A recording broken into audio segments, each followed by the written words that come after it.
today we're talking about creating an opportunity or a transaction for your contact that exists inside of your database. So we're going to get signed into our command platform with our credentials. And there's a few ways that we can create this opportunity. The first way I'm going to show you is from the contact directly. So if we travel on over to the contact section, which is the second icon down, we can do a quick search for our contact here in the search bar, or if they come up right away, we can just choose our contact. So we're going to go ahead and click on the contact's name. Okay. And you can see here we have some categories up top, and the second option is opportunities. Again, that's another name for a transaction. Now you can see that it has logged, command itself has logged all of the transactions that I either previously did with that contact or currently have running with that contact. Okay, so to create a new opportunity or a new transaction, we're going to hit create opportunity. So if we hit create opportunity, it's going to ask us some basic questions to get us started on the transaction. The first option is market center. Now, if you are only part of one market center, you do not have to edit this. However, if you are part of another market center, then you can go ahead and hit the drop down and change that out. Here, we're going to hit the drop down and you're going to choose your other market center. This will come into play, guys, later when it's time for your documents to be loaded. So each market center may have their own requirements. So make sure you are using the right market center if you are in multiple. Same thing goes for if you guys are on a team. If you're on a team, you will have two options to either log this opportunity with a team or you're automatically put into the team opportunity. I'm not on a team, so you see I do not have an option here. But most teams are set up that all opportunities are run through the team itself. Then this part is probably the most important part, guys, because it is something that cannot be changed later down the road. The rest of the details can definitely be changed, but the opportunity type cannot. So if we select opportunity type, it's going to ask if this is a listing opportunity, buyer, landlord, or tenant. So which side are you going to be representing with this particular contact? So if this is a buyer, we're going to go ahead and click on buyer. Now you're automatically put as the owner of the opportunity, unless again, this is a team opportunity. Then it autofills my client's information. Since I did it from the contact card, I have the contact's name, and it's saying here that this is the email and phone number that are applied with that contact. Okay. I can also add a co-buyer. So you can see that there are two listed here, and that's because they are in a relationship with that particular contact. So when you were putting your contacts in, there is a relationship option for spouses, partners, business associates, things like that. So you can choose your co-buyer as well. All right. And then we're going to come down to the opportunity name.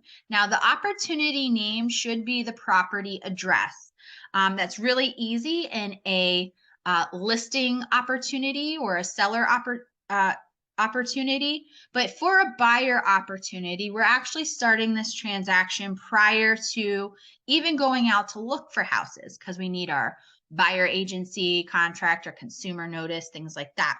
So currently you can leave the opportunity name as is, or you can go ahead and add any other descriptive type of name, but it will be changed later when it's time to turn in your opportunity for compliance. So again, that can be changed down the road. Then we can come into custom tags.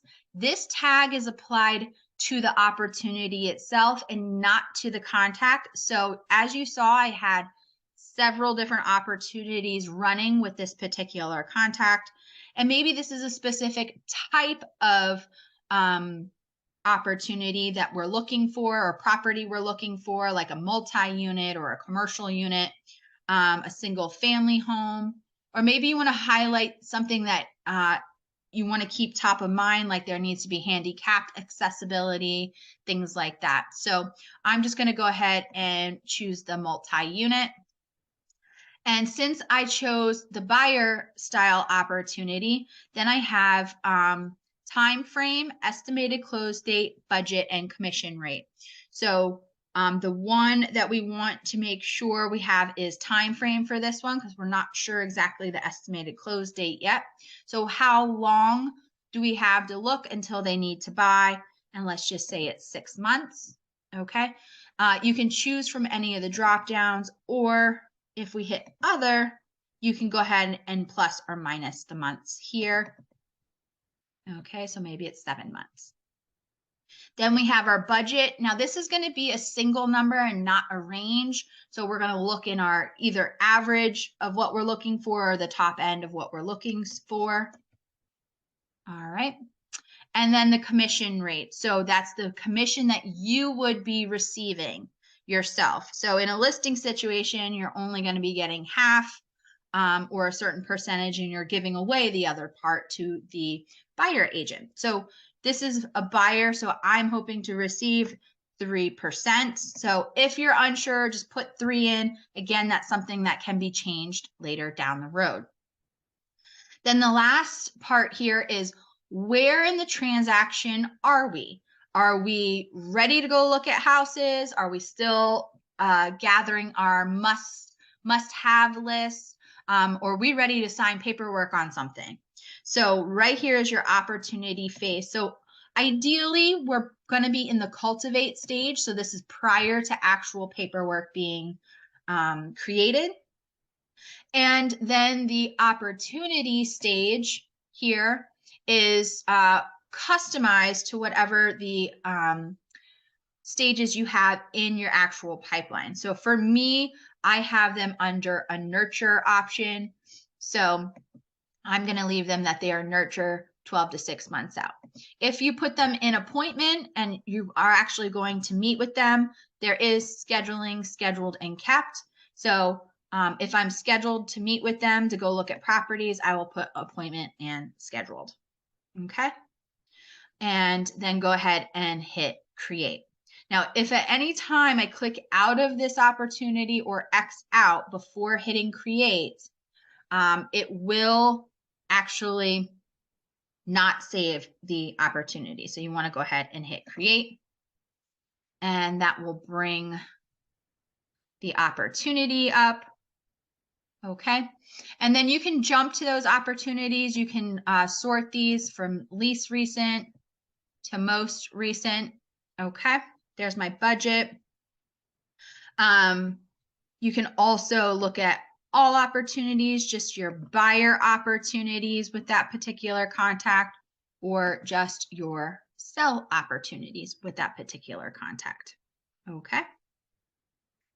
And you can see I have a long list here. All right. So that's one way that we can create an opportunity here inside of the particular contact, which is my favorite way to start this. You can actually do this from inside of the opportunity section itself. So if I come on over to the handshake icon here, this is called opportunities. That's going to bring me on over into my sales pipeline, where I'm tracking listing, buyers, and leases all on separate pipelines. So I can go right here to this blue button on the right-hand side that says create opportunity. So when I hit create opportunity, I get the same exact list, okay? The only difference here is now my client's information isn't auto-filled into there. So again, if I choose, I'm going to choose a listing opportunity this time. If I click on the client section, I can go ahead and add my client, okay, like that, and it'll put their contact information along with also if that person had a co-seller. Now, again, like I said, in a listing situation, you want to make sure that the opportunity name is the property address. And what you can see down here is we do have, since this was a listing opportunity, some other options, including estimated listing price. So what you would most likely list the home for. And then again, your commission rate, you might be receiving 6%, but you're giving 3% out to the other agent. So again, it could be 3, this could be 3.5, 2.5, whatever that looks like on your end. And then again, where are we in the phases? So this time, maybe I'm in the appointment phase and I'm going to go to the appointment that they're keeping, and there's going to be some checklist items that are attached to that as well. So then I can go ahead and hit create. Okay. It opens up that full opportunity. This is the full details page of the opportunity. So when we were back on the contact page, if I clicked on the opportunity name, it would open this full details. Where again, here's a little pencil button and it brings that box back open and we can edit the information we already put in. We can also add additional information now for things that we want to track. This is great for communicating with your team, with an admin, dates of things that are scheduled, when you want these, the listing to go live. So this is a nice little tracker and communicator with you and your team. But everything is editable, again, except for the type of opportunity, which this was a listing opportunity instead of a buyer opportunity. So again, you can go ahead and edit any of that information there. You can also, once the property is listed on the MLS, you can select from listings and you can choose the listing from My Listings, and it will input the property information here, which is great because this information does have syncing capabilities over into your DocuSign, which is great. All right, so that's how we're going to create opportunities inside of Command. And this is, again, just the starter. Once we have the opportunity created, we can come back into our sales pipeline and we can jump into our pipeline at any given time. All right, and we can get in. Now that one was in appointment and then they kept their appointment. So right here is that opportunity, which I can move along my pipeline as the transaction progresses. And we'll talk more about managing your pipeline and customizing your pipeline for you and your business needs, including checklist items and client updates and things like that. So be sure to check out the next video on opportunity, phases, and checklists, and managing your pipeline. If you have any questions, please feel free to reach out to one of us at Command Central, and we're more than happy to help. Thank you. Have a great day.